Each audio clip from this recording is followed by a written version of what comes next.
Magandang araw, may nagtanong sa atin. Sir Pabiona dyan. Salamat sa maayos mong tanong. Ano nga ba ang mga benepisyo na nakukuha ng isang reservist? Pakinggan mo ito hanggang dulo para malinaw. Una sa lahat, bilang military reservist, ikaw ay isang sibilyan na sinanay at kinikilala ng batas bilang bahagi ng Armed Forces of the Philippines. Hindi ka full-time na sundalo pero handa kang tumugon kapag kailangan ng bansa. Una, may allowance at sahod ang reservist tuwing may training, official duty, mobilization, o activation. Ibig sabihin, may kabayaran ang oras at sakripisyo mo. Hindi ito volunteer work lamang. Ikalawa, may legal protection sa trabaho.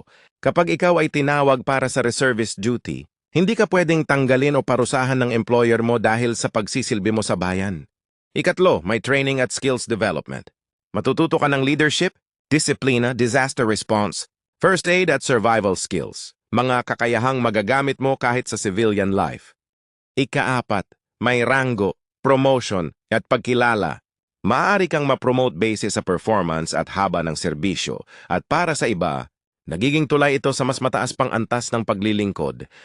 At higit sa lahat, ang pinakamalaking benepisyo ng pagiging reservist ay ang karangalan at dangal ng pagseserbisyo. Sa bayan, may sariling buhay ka bilang sibilyan, pero handa kang tumayo kapag tinawag ng inang bayan. Kung may follow-up ka pa, i-comment mo lang. Like, follow at i-share para mas maraming Pilipino ang maliwanagan.